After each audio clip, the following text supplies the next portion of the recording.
আর নারায়ণগঞ্জে আসতে সবসময় একটা কথা মনে পড়ে যায় যে খেলা হবে খেলা হবে।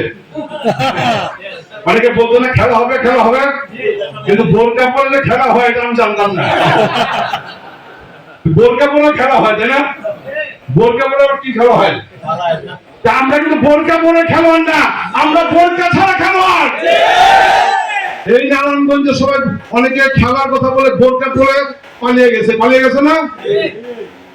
সব সমস্ত সাথে করে সবাই নিয়ে গেছে, মসজিদের ইমাম সেও পালিয়ে গেছে।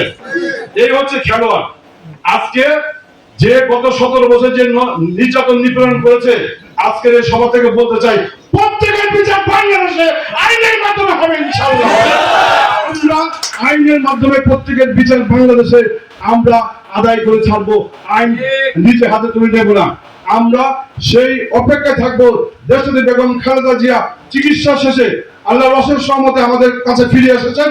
আমরা আশা করি আগামী দিনে বাংলাদেশের যিনি নেতৃত্ব দিবেন, এই মুহূর্তে যুব সমাজ তরুণ সমাজের সবচেয়ে জনপ্রিয় নেতা কে?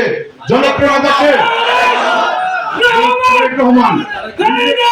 উনি যে সারা বাংলাদেশের মানুষকে উজ্জীবিত করেছেন, তিনি যে ঐক্যবদ্ধ করেছেন, আজকে 5ই আগস্টের পর যে দায়িত্বশীল ভূমিকা রেখেছেন, অনেকে যারা তার বক্তব্য আগে শুনতে কষ্ট পেত তারাও কিন্তু এখন প্রশংসা করে না? তার যে মেধা বুদ্ধি, তিনি কিন্তু একজন দক্ষ সংগঠক, দক্ষ নেতৃত্ব দেওয়ার যোগ্যতা রাখেন। তিনি কিন্তু আন্তর্জাতিক মানের যে বক্তারা তাদের মধ্যে কিন্তু বক্তব্য দেন। আমরা গর্ব করতে পারি আমাদের নেতার জন্য। ইনশাআল্লাহ তিনিও বাংলাদেশে আসবে, যেটা আমাদের প্রধান বক্তা বললেন যে তাকে আটকানোর বিভিন্ন চক্রান্ত চলছে। ইনশাআল্লাহ এই যুব সমাজ তরুণ সমাজ আমরা মাঠে থাকবো।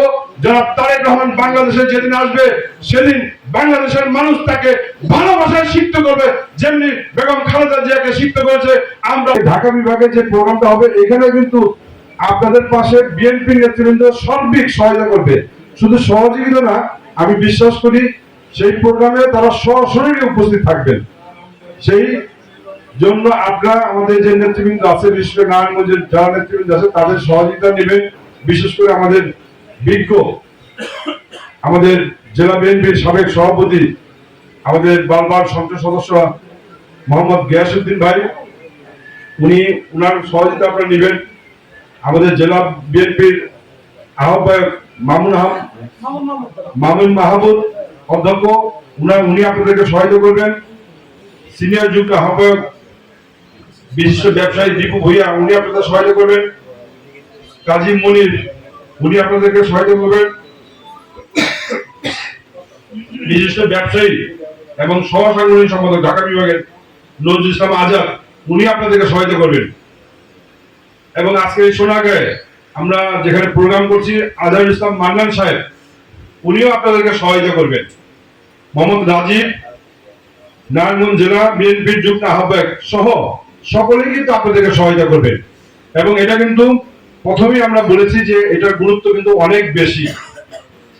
যে অবস্থা এখন বর্তমানে, এটা কিন্তু আমাদের অস্তিত্বের লড়াই। শুধু সমাবেশে আসলাম, সমাবেশে আমি দাওয়াত করলাম, এখানে আমি কেন এখানে উপস্থিত হয়েছি, আমাদের যুগ্ম সাধারণ সম্পাদক সাবেক উনি কিন্তু উপস্থিত হয়েছে। এবং সারা বাংলাদেশে কিন্তু আমাদের যে সেন্ট্রাল প্রেসিডেন্ট সেক্রেটারি সহ সবাই কিন্তু বিভিন্ন জায়গায় যাচ্ছে।